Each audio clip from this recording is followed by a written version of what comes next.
আসসালামু আলাইকুম। আহ, আপনি কি সফল হতে চান? একজন মানুষ সফল হওয়ার জন্য তাকে তার দুইটা যোগ্যতা থাকতে হয়। একটা হচ্ছে আইডিয়া ক্রিয়েট করা, দুই নাম্বার হচ্ছে সুযোগ ক্রিয়েট করা, অপরচুনিটি ক্রিয়েট করা, তিন নাম্বার হচ্ছে সেই সুযোগ থেকে সাকসেসটাকে তৈরি করা। আসলে আমরা অনেকে আছি, হয়তো আমরা খুব ভালো আইডিয়া তৈরি করতে পারি না, এজন্য আসলে আমরা সামনে আগাতে পারি না। যেমন জীবন আছে আমাদের, সেই জীবনটা নিয়ে আমরা পৃথিবীতে আমরা চলতেছি।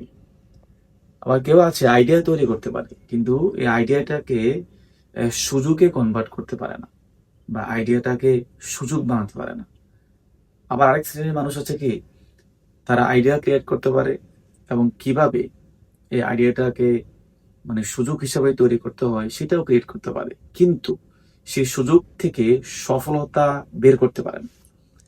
তাহলে সবচেয়ে গুরুত্বপূর্ণ বিষয় হচ্ছে যে এই তিনটা গুণ যার থাকবে, সে কিন্তু সফলতা আবিষ্কার করতে পারবে।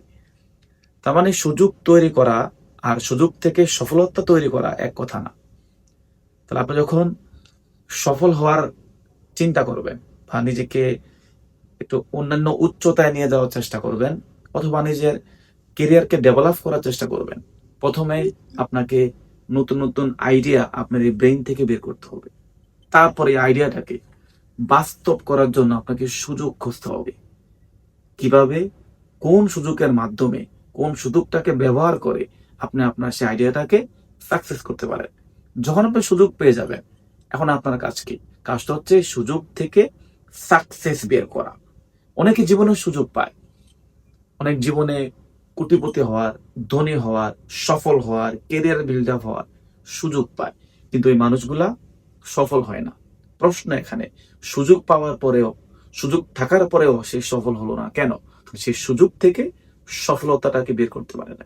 তা আসুন, আমরা যারা সুযোগ পেয়েছি, আমরা সেখান থেকে সফলতা বের করি, এবং যারা সুযোগ পান নাই, সুযোগ খুঁজুন, সুযোগ খুঁজে বের করুন, সুযোগ থেকে সফলতা ক্রিয়েট করুন। তাহলে আপনার জীবনটা আজকে যেখানে আছেন সেখানে না, তার থেকে আরো অনেক উপরের একটা জীবন, ক্যারিয়ার, সাকসেস সিচুয়েশন আপনি বিল্ড আপ করতে পারবেন। ধন্যবাদ সবাইকে।